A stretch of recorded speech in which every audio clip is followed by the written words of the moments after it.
আসসালামু আলাইকুম রহমতুল্লাহ তাআলা ওয়া বারাকাতুহু। আলহামদুলিল্লাহি শাকিরিন ওয়া নুমিনু বিহিল মুকিনিন ওয়া নুকিররু বিল ওয়াহদানিয়্যাতি ইকরারাস সাদিকিন। কাছে ও দূরে, দেশ ও প্রবাসে যে যেখান থেকে আমাদের সাথে যুক্ত হয়েছেন সকলকে জিটিভি পরিবারের পক্ষ থেকে জানাই আন্তরিক অভিনন্দন ও শুভেচ্ছা।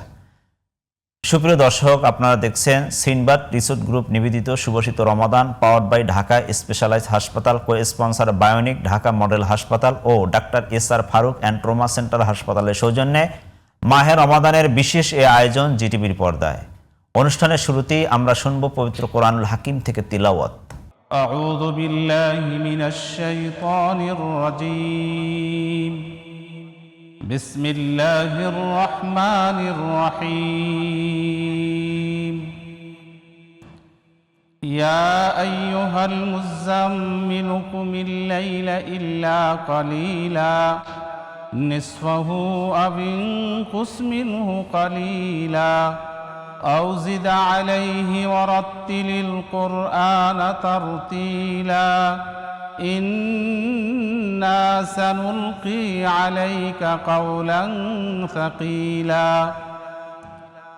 إن ناشئة الليل هي أشد وطئا وأقوم قيلا إن لك في النهار سبحا طويلا واذكر اسم ربك وتبتل إليه تبتيلا رب المشرق والمغرب لا إله إلا هو فاتخذه وكيلا واصبر على ما يقولون واهجرهم هجرا جميلا وذرني والمكذبين أولي النعمة ومهلهم قليلا إن لدينا أنكالا وجحيما وطعاما ذا غصة وعذابا أليما يوم ترجف الأرض والجبال وكانت الجبال كثيبا مهيلا إنا أرسلنا إليكم رسولا شاهدا عليكم كما أرسلنا إلى فرعون رسولا صدق الله العظيم. আলহামদুলিল্লাহ, পবিত্র কোরআনুল হাকিম থেকে তেলাওয়াত শুনলাম। সুপ্রিয় দর্শক, ইসলামের বিভিন্ন জীবন ঘনিষ্ঠ বিষয় নিয়ে আলোচনা করার জন্য আমরা জিটিভির স্টুডিওতে হাজির হয়ে থাকি। তেমনি আজকে ইসলামের একটি অন্যতম গুরুত্বপূর্ণ বিষয় নিয়ে আলোচনা করার জন্য দেশের দুজন ইসলামী স্কলারকে আমন্ত্রণ জানিয়েছি। আমার সর্বডানে রয়েছেন মাওলানা সোহাইবুর রহমান, খতিব, জামে আবু বকর সিদ্দিক রাদিয়াল্লাহু তাআলা আনহু জামে মসজিদ, মাদারীপুর সদর। আসসালামু আলাইকুম ওয়া রাহমাতুল্লাহি ওয়া বারাকাতুহু। ওয়া আলাইকুম আসসালাম ওয়া রাহমাতুল্লাহ। আমার ডানে রয়েছেন হাফেজ মাওলানা কারি মাহমুদুল হাসান। আসসালামু আলাইকুম ওয়া রাহমাতুল্লাহি ওয়া বারাকাতুহু। ওয়া আলাইকুম আসসালাম ওয়া রাহমাতুল্লাহি তাআলা ওয়া বারাকাতুহু। আপনারা কেমন আছেন মুহতারাম? আলহামদুলিল্লাহ। ইসলামের অত্যন্ত গুরুত্বপূর্ণ একটি বিষয় হচ্ছে মুনাফিকের চরিত্র। অর্থাৎ মানুষ ইমানদারদের বিপরীতেই হচ্ছে মুনাফিক। রাসূল আকরাম সাল্লাল্লাহু আলাইহি সাল্লামের জমানায় কেউ নামাজ পড়তো, মাথায় টুপি ছিল, মুখে দাড়ি ছিল, গায়ে লম্বা জামা ছিল, রাসূলের মজলিসও বসতো, সাহাবীদের শুরা, তাদের মজলিসে যে সিদ্ধান্ত হতো সেখানে বসতো, থাকতো, নবী বুঝতে। কিন্তু এবার পিছনে দিয়ে আবু লাহাব এদের সাথেও আবার মিশত এবং রাসূল করিম সাল্লাল্লাহু আলাইহি সাল্লাম এর গুরুত্বপূর্ণ সিদ্ধান্তগুলো কাফের মুশরিকদেরকে জানিয়ে দিত। অর্থাৎ ইসলাম ধর্মে মুনাফিকরা থাকবে জাহান্নামের সর্বনিম্ন স্তরে। অর্থাৎ কাফেরদের চেয়েও মুনাফিকের শাস্তি সবচেয়ে বড় এবং কঠিন। কারণ কাফের সে হচ্ছে প্রকাশ্য শত্রু আর মুনাফিক হচ্ছে গোপনীয় শত্রু, তাকে চেনা বড় কঠিন। মাওলানা সোহাইবুর রহমান, আপনার কাছে জানতে চাবো কোরআন ও সুন্নাহর আলোকে মুনাফিকের চরিত্র কি এবং মুনাফিকের লক্ষণ কি? বিজ্ঞ উপস্থাপক, আপনাকে অসংখ্য ধন্যবাদ জানাচ্ছি। আপনি গুরুত্বপূর্ণ একটি বিষয়ে আলোচনা করবার জন্য আমন্ত্রণ জানিয়েছেন। দেখুন, আপনি আপনার উপস্থাপনার মধ্যেই বলেছিলেন যে মুনাফিকের একটি চরিত্র হচ্ছে যে তারা মুমিনদের কাছে গিয়েও বলে আমরা তোমাদের সাথে আছি, আর কাফেরদের কাছে গিয়েও বলে যে আমরা তোমাদের সাথে আছি।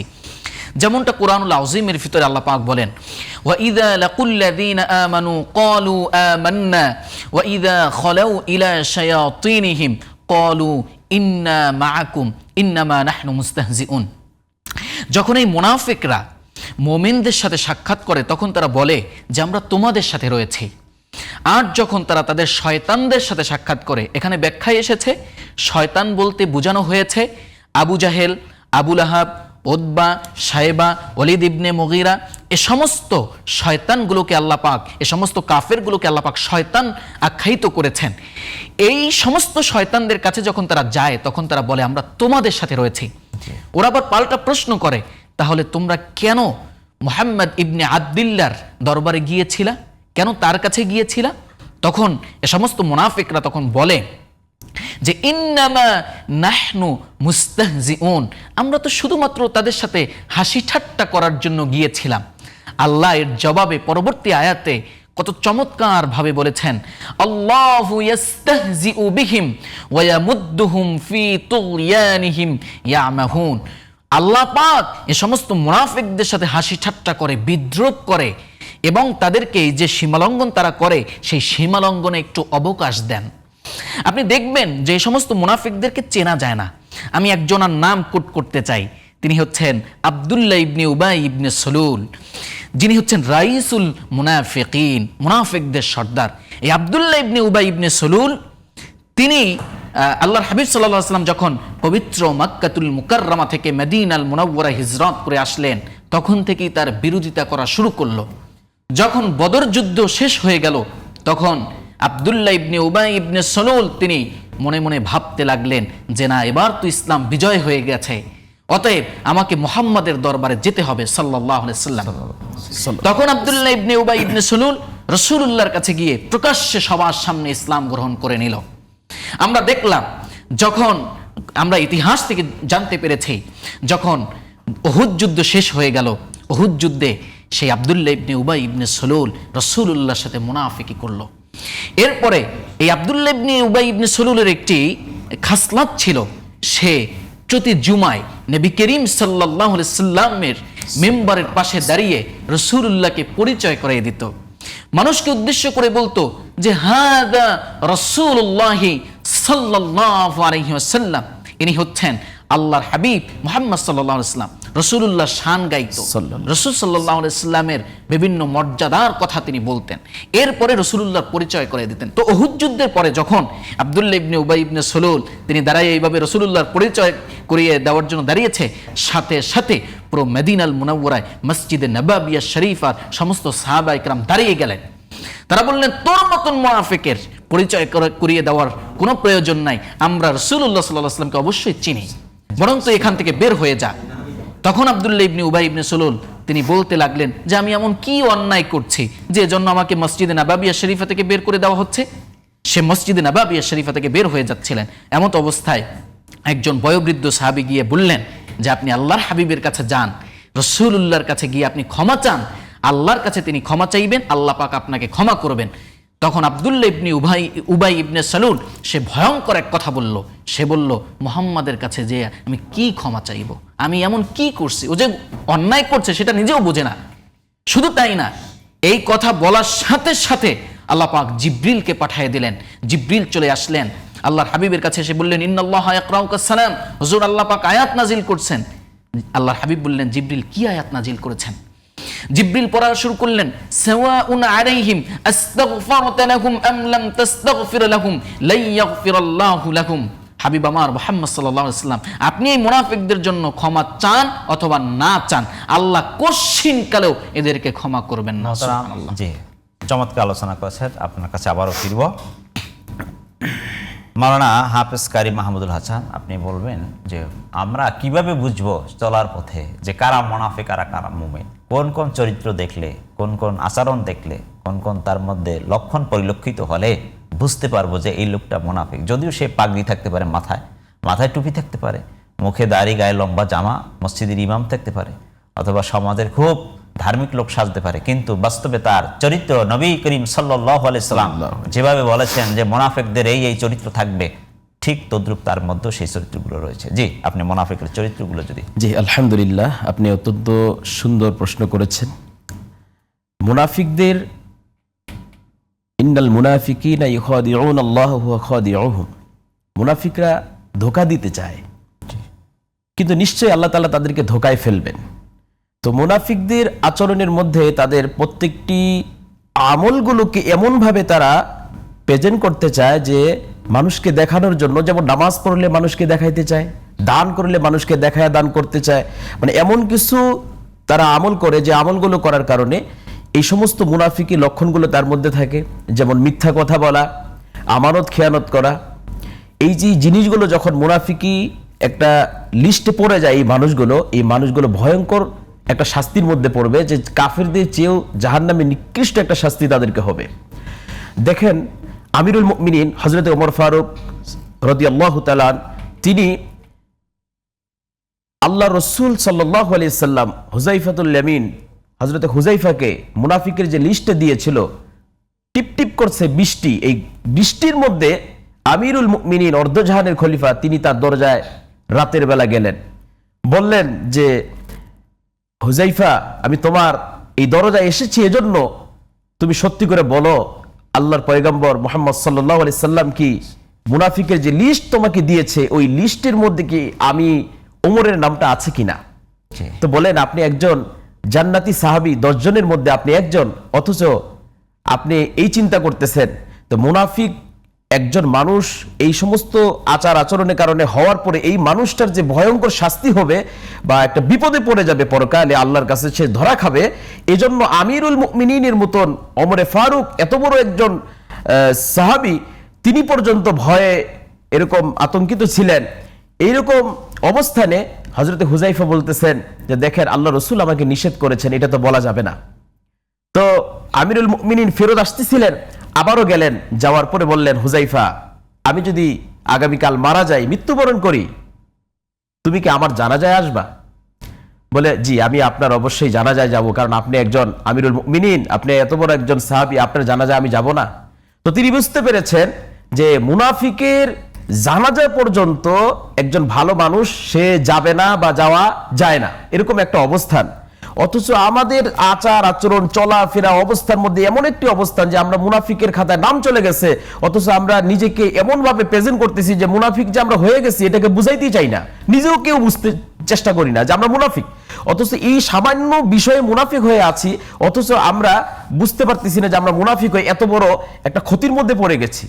এজন্য এই মুনাফিকের এই ক্ষতির থেকে যদি আমরা বের না হতে পারি, এই সমস্ত আলামত থেকে, মিথ্যা কথা এবং আপনার ওয়াদা ভঙ্গ করা, এই সমস্ত আমানত খেয়ানত করা, এই জিনিসগুলো থেকে যদি বের না হয়ে আসতে পারি, তাহলে কিন্তু আমাদের পরিস্থিতি এমন একটা ভয়াবহ হবে যে আল্লাহ পাক রব্বুল আলামিন তার হাবিব সাল্লাল্লাহু আলাইহি সাল্লাম তিনি জানাজায় যাবেন, মুনাফিকের জানাজা পড়াবেন।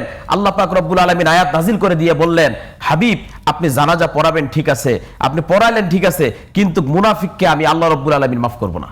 আপনি চমৎকার আলোচনা করেছিলেন।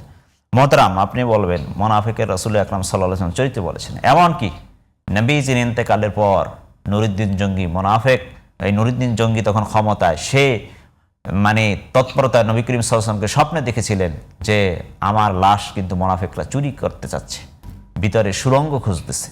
অর্থাৎ তারা দিনের বেলায় নামাজ পড়ে, রাতের বেলা সুড়ঙ্গ খোঁজে নবীজির লাশ মোবারক চুরি করার জন্য। এরকম মুনাফিক সমাজে অহরহ বসবাস করে। তো আপনি রাসূল আকরাম সাল্লাল্লাহু আলাইহি সাল্লাম যে বলেছেন মুনাফিকের কয়েকটি আলামত রয়েছে, সেই আলামতগুলো বলবেন এবং আপনি বুঝবেন এই মুনাফিকি চরিত্র থেকে আমাদের যুব সমাজ, আমাদের মানুষ যারা ঈমানদার, জান্নাত লাভের আশাবাদী, তারা কিভাবে বিরত থাকতে পারে সেটা আমাদের দর্শকদের উদ্দেশ্যে আলোচনা করব। বিজ্ঞ উপস্থাপক, আপনাকে অসংখ্য ধন্যবাদ জানাচ্ছি। আপনার কথার ভিতরে আমি দুইটা বিষয় লক্ষ্য করছি। সেটি হচ্ছে যে প্রথমত মুনাফিকের কি কি লক্ষণ আছে যেটা রাসূল করিম সাল্লাল্লাহু আলাইহি ওয়াসাল্লাম বলে গিয়েছেন, আর দ্বিতীয়ত হচ্ছে এখান থেকে পরিত্রাণের উপায় কি। তো দেখুন, নবী করিম সাল্লাল্লাহু আলাইহি ওয়াসাল্লাম একটি হাদিসে 4টা আলামতের কথা বলেছেন। 1 নম্বরে মিথ্যা কথা বলা, ওয়াদা করলে ওয়াদার খেলাফ করা, এরপরে হচ্ছে আমানত রাখলে পরে সেই আমানত মানুষকে ফিরাইয়া না দেওয়া তথা নিজেই সেটা খেয়ানত করে ফেলা। যে এই সমস্ত কাজ যখন একজন মানুষ করে তখন ওই ব্যক্তিকে বলা হয় মুনাফিক। জি, আরেকটা বলছে যে তারা যখন কথা বলে কথা বলে অশ্লীল হ্যাঁ, কথা বলে বা অশ্লীল কথা বলে। এটা মুসলিমের বর্ণনা এসেছে আলাদাভাবে। জি। প্রথম যেটা আমি হাদিস বলেছি এটা বুখারীর বর্ণনা এসেছে। তো এখন দেখুন মুনাফিক আসলে কয় প্রকার? মুনাফিক প্রথমত দুই প্রকার। একটা হচ্ছে মুমিন মুনাফিক, আরেকটি হচ্ছে কাফের মুনাফিক। কোরআনুল আযীমে যত ভয়ঙ্কর আযাবের কথা বলা হয়েছে সবগুলো কিন্তু কাফের মুনাফিকদেরকে উদ্দেশ্য করে বলা হয়েছে। কিন্তু একজন মুমিনের ভিতরেও, একজন মুসলিমের মধ্যেও যদি এ জাতীয় কোনো খাসলাত থাকে যে সে শুধু কথায় কথায় মিথ্যা কথা বলে, আমানতের খেয়ানত করে, তাহলে সে মুমিন মুনাফিক হবে। তার জায়গাটাও কিন্তু ওই কাফের মুনাফিকের কাছাকাছি হবে। এটা চিন্তা করতে হবে। আমি মনে করি যে আমি একজন মুসলিম, আমি তো একজন ভালো মানুষ, আমি খুব ভালো কাজ করি, কিন্তু আমার ভিতরে যে মুনাফিকের লক্ষণগুলো আছে, যেই কথাগুলো নবী করিম সাল্লাল্লাহু আলাইহি ওয়াসাল্লাম তার জান্নাতি জবান আল মুবারাকায় বলে গেছেন, সেই সমস্ত আলামতগুলো আমি আমার নিজের ভিতরে ধারণ করছি, অথচ আমি বলি একজন জান্নাতি মানুষ, আমি আমার নিজেকে একজন মুসলিম দাবি করি।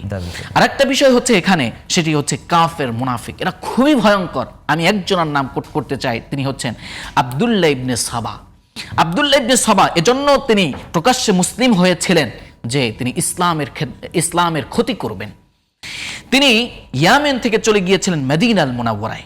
সেখানে গিয়ে হযরত ওসমান রাদিয়াল্লাহু তাআলা আনহুর কাছে গিয়ে তিনি ইসলাম গ্রহণ করলেন। প্রকাশ্যে ইসলাম গ্রহণ করার পরে সেখানে তিনি এই হযরত ওসমানের কাছে ওই জায়গায় তিনি একটি ক্ষমতার ভার চেয়েছিলেন যে আমাকে একটু ক্ষমতা দেয়া হোক।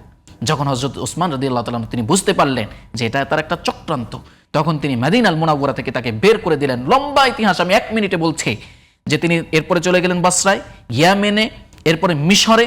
3 জায়গায় যাওয়ার পরে 3 জন গভর্নর তাকে তাদের নিজ দেশ থেকে বিতাড়িত করে দিলেন। সে কি করলেন যে ওখান থেকে কিছু কিছু লোকজন নিয়ে আবার মদিনাল মুনাওয়ারায় আসলেন। এসে হযরতে ওসমান রাদিয়াল্লাহু তাআলা আনহু ওয়া আরদা তার বিপক্ষে তারা দাঁড়িয়ে গেলেন এবং তাকে হত্যা পর্যন্ত করে ফেললেন। মাশাআল্লাহ, মোহতারাম চমৎকার আলোচনা করেছেন।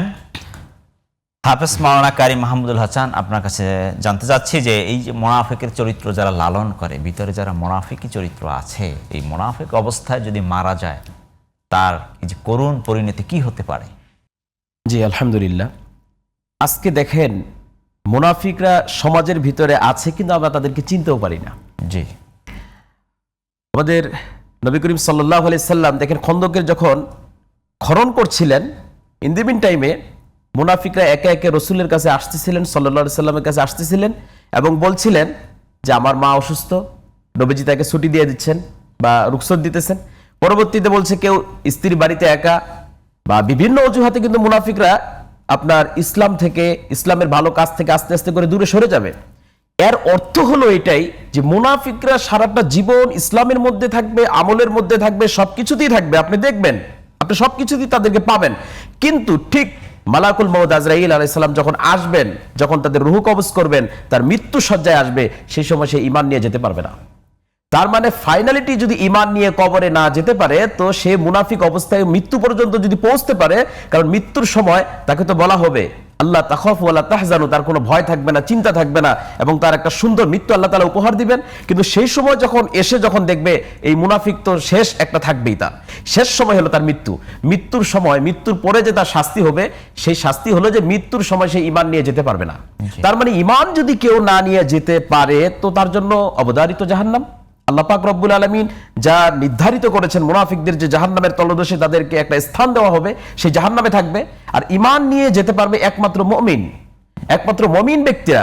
এজন্য প্রত্যেকটা মুমিনের উচিত যে তার জীবনে চলাফেরা অবস্থায়, খাওয়া দাওয়া, চলাফেরা, লেনদেন সবকিছুতেই কোনো মুনাফিকের লক্ষণ আছে কিনা খুঁজে খুঁজে বের করা, এবং তার থেকে সে তওবা করে ফিরে আসা। কারণ একজন মুমিনের সবচেয়ে বড় পাওয়ারফুল বিষয় হলো সেই ব্যক্তি যখন ঈমান নিয়ে কবরে যেতে পারবে, এর চেয়ে দামি আর এর চেয়ে সুন্দর মুহূর্ত ওই ব্যক্তির জন্য আর কিছুই হতে পারে না।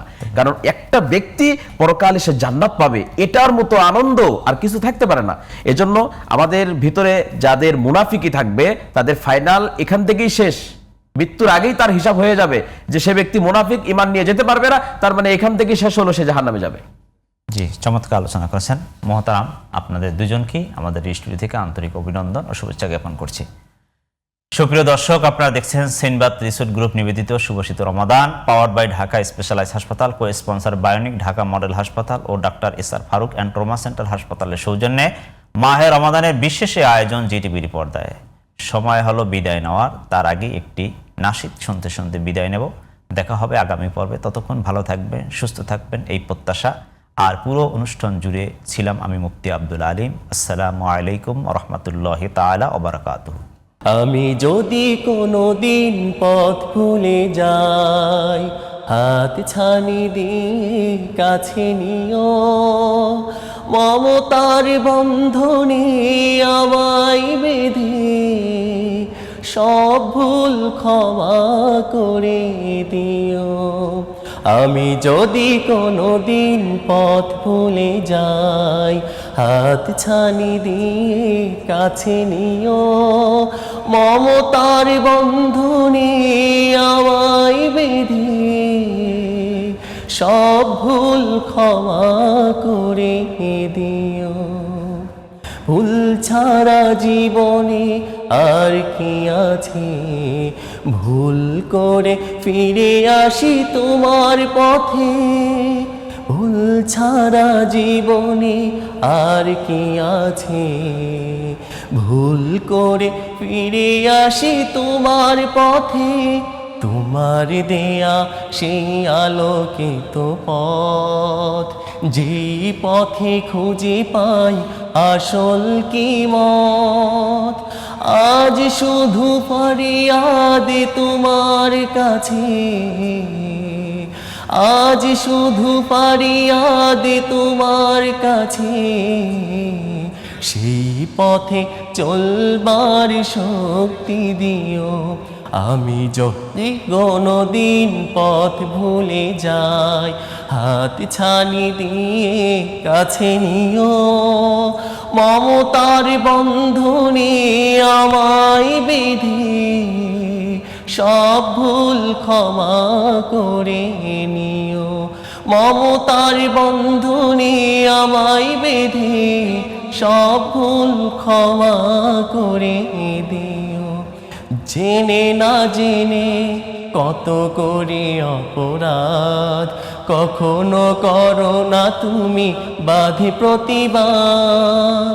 তোমার দয়ার সীমা নাই নাই নাই, তোমার দয়ার সীমা নাই নাই নাই। সেই দয়া পেতে আজ কাঁদি আমিও। আমি যদি কোনো দিন পথ ভুলে যাই, হাত ছানি দিয়ে কাছে নিও, মমতার বন্ধনে আমায় বেঁধে সব ভুল ক্ষমা করে দিও। মমতার বন্ধনে আমায় বেঁধে সব ভুল ক্ষমা করে দিও।